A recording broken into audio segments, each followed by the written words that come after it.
முருகா, எங்களை எடுத்துக்கோ. மறுநாள் நடந்ததை யாரும் நம்ப மாட்டாங்க. தாத்தா பாட்டி 2 உடம்பு, ஆனா ஒரு ஆசை மட்டும்தான். ஒரு தடவையாச்சும் திருச்செந்தூர் முருகன் கோவில் போய் முருகப்பெருமானை பார்க்கணும். ஆனா பணம் இல்லை, உடம்பில் பலம் இல்லை, கூட்டிக் கொண்டு போக யாரும் இல்லை. இருந்தாலும் ஒவ்வொரு நாளும் கைகளை இணைத்து, முருகா, எங்களுக்கு வர முடியல, நீயே எங்களை அழைச்சிக்கோ என்று கண்ணீருடன் வேண்டினார்கள். ஒரு நாள் அவர்களின் வீட்டின் முன் ஒரு இளைஞன் வந்தான். அவன் முகம் ஒரு அமைதி, ஒரு தெய்வீகம்.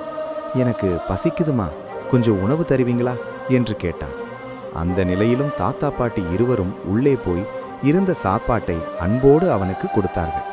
அவன் சாப்பிட்டு முடித்ததும், நீங்க எனக்கு உதவி செய்தீங்க, அதுக்கு நான் ஏதாவது செய்யணும், என்னால என்ன முடியுமோ அதை செய்கிறேன் என்றான். அதை கேட்ட தாத்தா கண்களில் கண்ணீருடன் சொன்னார், எங்களுக்கு ஒரு ஆசை மட்டும்தான், திருச்செந்தூர் முருகன் கோவில் போய் முருகப்பெருமானை பார்த்தா போதும், அதுக்கு பிறகு நாங்க சந்தோஷமா கண்மூடுவோம், அது மட்டும் செய்து வையா. அந்த இளைஞன் சிரித்தான். நாளைக்கு தயாராருங்க என்றான். அடுத்த நாள் அவன் அவர்களை அழைத்து கொண்டு பயணமானான். அவர்கள் மனசு முழுக்க ஒரே ஒரு பெயர், முருகா, முருகா. இறுதியாக திருச்செந்தூர் முருகன் கோவில் முருகப்பெருமானை பார்த்த அந்த நொடி அவர்கள் உடம்பு நடுங்கியது. கண்களில் ஆனந்த கண்ணீர் பெருகியது. அவர்கள் விழுந்து வணங்கினார்கள். முருகா என்று அழுதார்கள்.